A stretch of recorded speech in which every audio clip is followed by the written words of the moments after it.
Welcome to my Pecha Kucha assignment, the Happiness Extract, accessing ways to be a happier person. My name is Maurice Kelly, and in this assignment, I'm going to be detailing a few ways that one can utilize to become a happier person overall and to have a better life.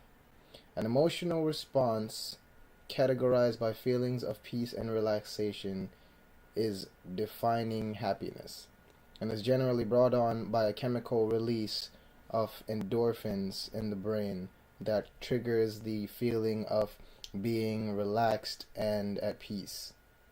And ways to become happier: uh, acceptance of unhappiness, de stressing, finding a constructive habit, rethinking and re angling and playing. And I will go into these as the presentation goes further. But for now, I'm just highlighting the different ways that one can become happier. Now, accepting unhappiness. Acceptance is the first stage of overcoming unhappiness, which is true. You have to first accept whether or not you are unhappy and know why you are unhappy so you can tackle being happy in a better way. Do not fool yourself into thinking that you are not happy or that you are happy. What it means to de-stress, essentially, from in my terminology, is a separation from stress.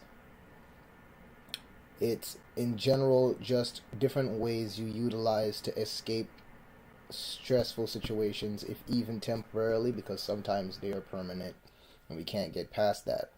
Now, ways to de-stress, like I mentioned, escaping stressful situations. You may find yourself in moments when you are under immense amounts of stress, and there are times that you can break free of that, if even for a few minutes, just to calm yourself down, get back into focus, and then get back into the habit of doing what you were doing. Now, what it means to find a constructive habit. Constructive habit essentially is a fairly positive habitual activity used to make a stressful situation less stressful. For instance, you may be doing something very repetitive, humming or singing music, listening to music, anything like that works fine.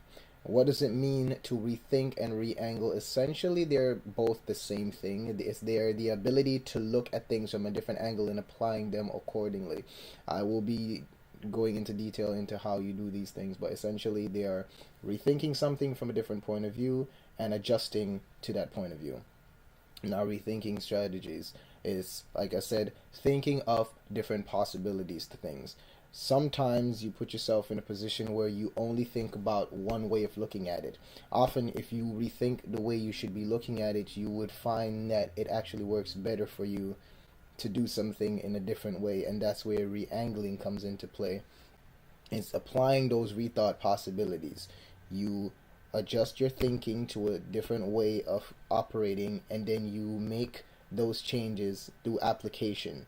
You do something new that you did not think that you could possibly do because you were not thinking that way. And compromise is a big feature of re-angling also. It's sometimes your way may not be the highway, or sometimes your way may be the highway, for that matter. Sometimes your way of thinking may not be the most correct way, and the only way to find that out is to isolate yourself from the situation and think correctly. Now, what is play really? Now, play is one of the things that I'm going to talk about. Is an enjoyable activity done to relax the body and mind. It's essentially any kind of activity you do that is relaxing, and you can relax your body and mind throughout. Now, ways to play. Play is anything enjoyable. Can be anything from writing a book, and more generally speaking, sports and games of any kind. But more so, anything enjoyable would be classified as ways to play. Anything you enjoy doing is play. Sports. Sports now are the physical side of play. Sports essentially involve competitive activity, generally physical, with other groups of people. It is generally done for the purposes of exercise, which is physical relief, and it's also done as mental to prepare you for how to deal with changing situations. Games involve different types of games. It can be board games, it can be video games, there can be other types of games too, but they generally follow the patterns of either board games or video games. So I'll be talking about these two more specifically so you understand the concept of these games. Now, board games essentially games like checkers, Monopoly, games like this also are great because they allow families to come together. This increases the bonding experience for families a lot of times because they enjoy an activity together. It's actually very, very good for stress relief as a collective. And video games, generally defined as graphical games that cover a variety of genres. They often elevate from the board game mechanic of how to play, like the Monopoly style or otherwise, but they also follow other genres like role playing, sports games, and shooters and stuff like that. Now, a lot of misperceptions people have about games when it comes to play and not understanding how to play is that they think that video games are for children. Commonly misunderstood, the average age for games is actually 35, which means anyone can play games, and it's great for stress relief and also helps build a lot of things like hand-eye coordination, reflexes, and the like. Now, the end result of all of this is that adopting these strategies will help you become a happier person. Essentially, if you learn to take into consideration all these strategies that I've laid out, you'd actually be a better person.